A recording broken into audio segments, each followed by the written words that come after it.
Bien, mais on va revenir sur le site de l'Unerie Rosière dont je vous ai déjà parlé hier matin. Alors, on va regarder plus précisément, si vous voulez bien, l'industrie qui a été trouvée dans le site préhistorique qui se trouve à quelques centaines de mètres du site paléontologique, le long de la même faille et à la même profondeur. Nous nous trouvons sur le plateau de Champagne-Berrichonne, c'est-à-dire dans la partie sud de la région centre. Le Cher qui vient de sortir du massif central traverse le plateau jurassique, donc les premières auréoles des dépôts sédimentaires du bassin de Paris. Ce plateau jurassique a été recouvert au tertiaire par d'immenses cônes d'alluvions provenant de la démolition du massif central et de l'érosion des premières auréoles et du plateau lui-même, qui a été relevé en cuesta. À l'Unerie Rosière, nous nous trouvons dans un secteur particulier qui est contraint par plusieurs systèmes de failles nord-sud ou traditionnellement sud-est-nord-ouest. Ces failles ont déjà rejoué au tertiaire en créant des systèmes lacus extrêmement importants. Et donc aujourd'hui, on a au contact, le long de ces failles, les calcaires jurassiques avec leur silicification et les calcaires lacustres avec les leurs. La carrière, je vous l'ai dit, est ouverte relativement près du site. Je vais appuyer là-dessus. Voilà. Donc, la carrière, quand nous sommes arrivés aux alentours de l'année 2000, était en cours d'abandon. Elle avait été ouverte dans les années 1950. Et je vous l'avais dit, on avait extrait le sable jusqu'à une profondeur de 25 mètres, donc dans une doline assez considérable. Et ça, c'est classique dans le plateau jurassique, qui se trouvait sous le compartiment abaissé. Il avait été trouvé dans les années 80 quelques objets taillés à la base de la deuxième napicide datée de 930 kA. Nous avons eu la chance, nous, en reprenant le nettoyage du secteur, de retrouver des silex taillés à la base de la troisième nappe, la plus profonde, qui nous était accessible. Donc voilà ce qui avait été trouvé en 1980, et voilà dans le fond de l'excavation la surface que nous avons pu fouiller. Nous avons une partie qui a été totalement détruite par les travaux de carrière, y compris d'ailleurs le plancher calcaire. Et puis ici, vous avez une doline dans laquelle on a trouvé d'ailleurs un peu de matériel. Alors, les hommes préhistoriques ont, comme beaucoup de sites en Europe et même, je pense, en Afrique, de la fin du Pléistocène, ont utilisé les matériaux qu'ils trouvaient sur place. Ici, nous avons de façon classique, après l'incision, des dépôts de matériaux grossiers, des coulées de solifluxion qui proviennent de la couverture du plateau. Il y en a eu plusieurs successives, c'est ce qui a d'ailleurs sauvé le site du gel, puisque ces coulées se produisent à l'interface entre l'interglaciaire et le glaciaire, et ensuite, on a une période glaciaire qui a d'ailleurs profondément modifié le caillou, relativement modifié le cailloutis, comme vous le voyez là. Vous avez les figures polygonales qui commencent à se dessiner et qui ont donc déplacé les cailloux naturellement déposés et aussi les cailloux taillés que les hommes avaient abandonnés sur le gîte. Alors, nous avons retrouvé donc plusieurs niveaux de dépôt de cailloux, qu'on appelait couche 1, couche 2, couche 1 et puis couche 0. Là, il s'agit de graisse calcaire. Et puis, on a trouvé plusieurs niveaux d'industrie. Les niveaux reposent à chaque fois sur le sommet de la coulée, pour le niveau 1 et le niveau 2. Pour le niveau 3, c'est différent. Ce niveau ayant été légèrement cryoturbé, on a une répartition du matériel taillé dans environ une quinzaine de centimètres d'épaisseur. Enfin, lors du nettoyage du plancher calcaire, on a retrouvé un certain nombre d'objets en place des très beaux objets parfaitement taillés, très peu nombreux, et bien évidemment, on en a trouvé dans les puits karstiques qui étaient en dessous. Alors, la répartition du mobilier lithique est la suivante. La coulée est arrivée jusque par ici. On a trouvé le lobe terminal. Les objets taillés, vous voyez, sont relativement regroupés. Ici, nucléus et éclat, percuteur et enclume. On a trouvé également dispersé là, sur le plan, pas tout à fait sur le plancher, dans un matériau un peu différent des coulées des objets taillés, mais qui, ceux-là, ont des arêtes émoussées, ils ont été vraisemblablement déplacés. Les matériaux trouvés en fouille, je vous l'ai dit, sont de 4 types, des nucléus, des éclats, des percuteurs et des enclumes. Tout de suite, on a eu un problème avec les matériaux utilisés. Si les pièces sont indiscutablement taillées avec des talons, des bulbes, des points d'impact, des enlèvements antérieurs, etc., il y en a quand même une grande partie corticale, mais bon. Le problème, c'est que le matériau ne reconnaissait pas. Donc, il y avait une coloration assez curieuse, et puis les pâtes ne correspondaient pas aux pâtes siliceuses du Crétacé qu'on a tout autour. Par conséquent, si vous voulez, on a fait une étude pétrographique de ces matériaux et très rapidement, on s'est aperçu qu'on avait des matériaux provenant du stampia, c'est-à-dire des calcaires lacustres, qu'on appelle traditionnellement par ici la meulière, comme en Beauce par exemple, pour ceux qui sont de Char. Et puis, on avait également des roches contenant des zoolites, donc qui proviennent des calcaires jurassiques, définis classiquement par les géologues, mais ça c'est très connu. Le problème, c'est que dans l'Oxfordien qui entoure le site, on n'a trouvé aucun nodule siliceux, et dans les stampiens recoupés par une ligne de chemin de fer sur 40 mètres de haut, on n'a pas non plus trouvé de meulière. Par conséquent, on s'est dit que, conformément à ce que publiaient les collègues, les matériaux utilisés pouvaient être vraisemblablement les matériaux apportés dans les coulées de solifluxion. Et effectivement, les premiers noyaux qu'on a comparés avec les roches prises sur place nous ont montré qu'on avait effectivement des quartz provenant du Massif central, des meulières dont la couleur grise caractéristique et le remplissage d'oolite, d'anthroques ou de petites coquilles étaient également caractéristiques du Jurassique. Et puis qu'on avait d'autres roches d'une couleur extrêmement curieuse, allant du rouge violacé au noir, que nous ne connaissions pas. Et celle-là était quand même dominante. Toutefois, à la surface de ces roches, on arrivait à observer parfois des restes d'oolite, donc c'était vraisemblablement du Jurassique. Alors, effectivement, on a retrouvé 50 km en aval, à l'endroit où le Cher traverse la cuesta jurassique, on a retrouvé les nodules de chaille parfaitement en place qui correspondaient aux roches que je vous ai montrées tout à l'heure, sont toujours un peu colorées par le fer, parce qu'on est quand même dans une région mine de fer, hein, donc le fer est présent partout. Et puis, on a trouvé également dans les champs, dans les systèmes d'argilite à chaille, dénommés ainsi par les géologues, des milliers de nodules, mais là complètement latéritisés. C'est-à-dire que, ça a été publié, ces calcaires ont été dissous après le recul de la mer du Jurassique, et au cours du Crétacé et surtout du Tertiaire, les nodules libérés ont été déplacés et au Miocène pris dans des phases de latéritisation sous climat tropical humide.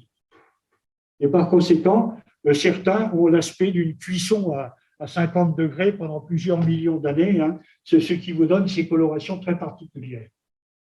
Alors, les études ont été faites. On a trouvé à peu près 4 sortes de chailles, puisque c'est silicification jurassique s'appelle des chailles, 4 sortes de chailles différentes qui ont été utilisées, mais les comparaisons avec les matériaux apportés par Solifluxion depuis le plateau prouvent qu'il s'agit bien des matériaux pris sur place et en aucun cas de matériaux qui ont été apportés depuis 50 km. Mais écoutez, je vais vous laisser, Marie-Hélène, maintenant vous parler de la technotypo de cette industrie. Alors, donc, ce site, il est particulièrement intéressant. Alors, il n'y a pas de faune, il y a plein de choses que ce site nous apporte au niveau des comportements techniques. Déjà, par son âge, on est dans les plus anciennes traces donc, de peuplement en Europe, et sa position latitudinale, c'est-à-dire à ce que moi j'appelle à une latitude moyenne, entre des occupations qui semblent être plus continues au sud de l'Europe, dans des conditions environnementales parfois variées, et des occupations très, très ponctuelles dans le nord-ouest, à la faveur de conditions climatiques plus favorables. Et donc, absence d'occupation lorsque les conditions sont trop froides. Donc, le site de l'UNRI, comme vous l'a montré Jackie, donc on peut synthétiser en disant qu'il y a 2 grandes catégories de matériaux que ces hominidés ont récupérés sur place, qui sont les chailles jurassiques et puis les meulières. Les chailles jurassiques, c'est la matière première la plus utilisée. Et en fait, ces hominidés vont utiliser en priorité donc, des choses fracturées avec des surfaces naturelles qui sont déjà aptes à être utilisées sans forcément avoir une préparation à appliquer sur ce bloc. Alors, je ne vais pas vous détailler chacun des 3 niveaux parce que les petites différences qui existent entre ces niveaux ne sont pas pertinentes. Donc, je vais plutôt vous présenter les grandes tendances techniques qui sont visibles dans ce site, à la fois sur la meulière et les chailles jurassiques, et qui rentrent tout à fait dans la variabilité de ce qu'a montré Martha ce matin avec Pyronor, c'est-à-dire ce qu'on appelle les core and flex, les industries core and flex ou de mode one, c'est-à-dire les plus anciennes traces de peuplement en Europe, et donc qui nous indiquent les types de capacités techniques de ces hominidés. Alors, le premier type que l'on rencontre dans tous ces niveaux, c'est l'utilisation de surfaces naturelles qui va servir de plan de frappe pour extraire un ou quelques enlèvements en utilisant donc la morphologie naturelle du bloc. Donc ça, c'est quelque chose qui est assez commun, qu'on retrouve sur de nombreux sites de cette première catégorie. Alors parfois sur un bord ou parfois sur une largeur un peu plus longue de ce bloc. Donc quelque chose d'assez basique. Les enlèvements sont souvent abrupts, peu envahissants. Et donc, le bloc est abandonné dans cet état sans chercher à poursuivre le débitage. On va avancer un petit peu plus au fur et à mesure dans la complexité. Deuxième cas de figure, on va voir là un plus grand nombre d'enlèvements qui peut être alternant, c'est-à-dire qu'on va gérer plusieurs surfaces du bloc, qui va parfois donner une arête périphérique partielle, toujours des enlèvements très, très peu envahissants et qui donnent des pièces très asymétriques. Et là, en fait, le débitage semble utiliser en fait, les angles les mieux adaptés.